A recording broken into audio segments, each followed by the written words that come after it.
Here is Scott in Jacksonville, Florida. Great to have you, sir. I'm glad you waited. Hello. Hey, Rush. Yeah, Kit touched my life and my dad's life, too.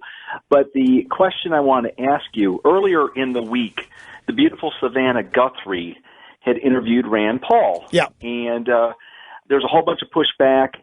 The media was saying how mean he was to the beautiful Savannah.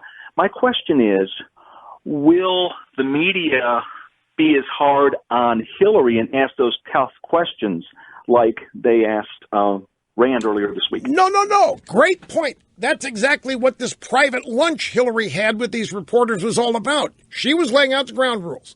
You remember all these lunches and dinners the media went to with Mitt Romney, right? You don't? Well, they didn't happen. That's why you don't remember them.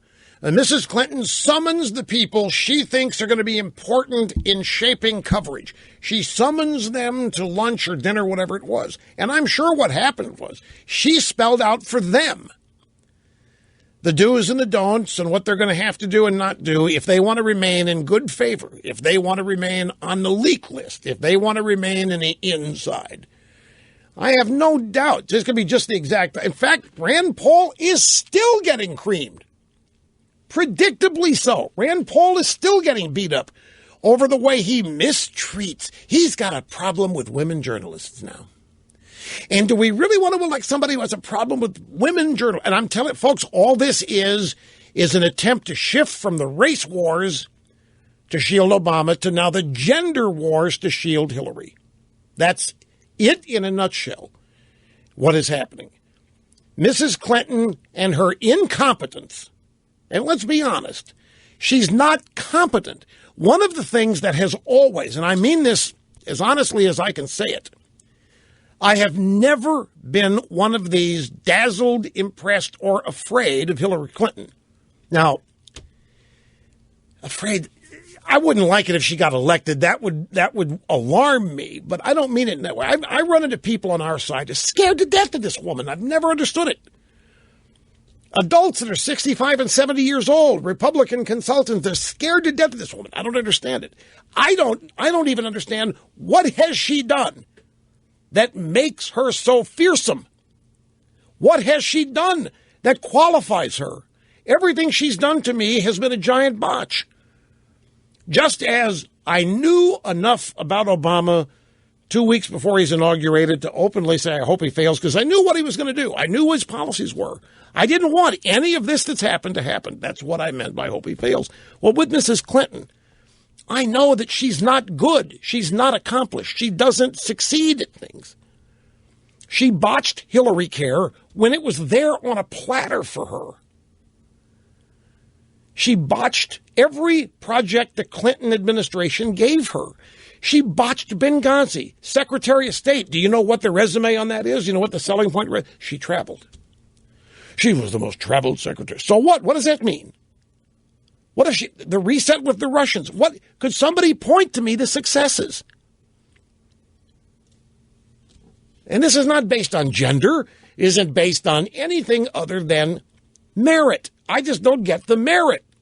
I don't get the automatic qualification for president. I understand why in her mind and in some Democrats' mind she deserves it and is owed it as a payback for making sure that her husband was not damaged during his presidency by staying with him. I understand all that. I understand she has deserved something, that they owe her something. But in terms of smartest woman in the world, eminently qualified to be, I just don't get it. But in light of that, even in light of that, she's not going to get anywhere near the kind of examination that any Republican candidate's going to get. Cookie, would you do me a favor? We haven't played this in a long time. Would you grab the screeching Hillary soundbite that we popularized? This was back during the Bush administration.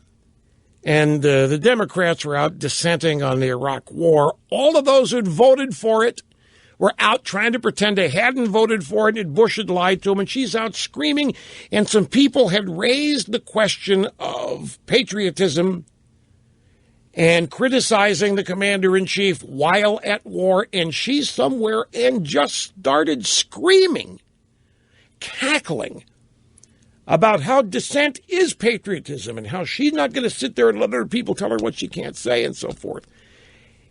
It's out of control. It wasn't measured. It sounds wild. It just, and you throw all of these things together, and I've just never understood why it is a fait accompli that she's qualified, that she could be, should be elected, and would somehow be okay to serve. I've never understood it.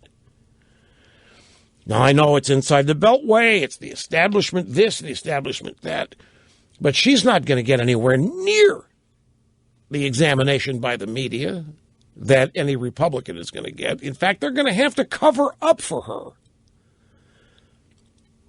You know, another soundbite, she's asked about Benghazi and the fact that 4 people died, and after a month or two had gone by, her answer, what difference does it make now? And that was an honest answer. She's saying, what do you care? It happened. Big deal. All right. What difference does it make now? Why it happened? What difference does it make if I was in? What difference does it make now? That's an indication how impersonal and cold she is, rather than sensitive and aware. And I just have never gotten it. I have never understood it. And I'll tell you this, even if you've seen this yourself, you know it. You've seen the stories where intimate friends of Hillary describe what she's like in private. Oh, yeah, she loves to have a beer. She has so much fun.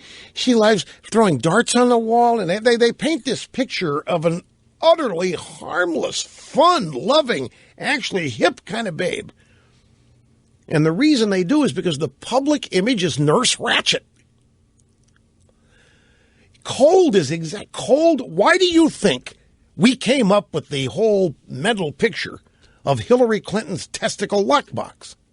That was we. That was us. We did that to illustrate and to create a mental image of how Mrs. Clinton deals with men and keeps them in line. And because of experience. During her husband's presidency, we watched all this stuff, and in the aftermath. Anyway, I got to take a break here. I'm a little bit long, but sit tight. We'll be back. I'm sure Cookie will have that soundbite here in mere moments, so don't go away. Here's the soundbite. This is from 2003, April 28th, the annual Jefferson-Jackson-Bailey dinner in Hartford, Connecticut. And this is Mrs. Clinton. And remember now, all the Democrats have voted for the war in Iraq, and they're trying to make people think they didn't. And they're dissenting against the very war they voted for.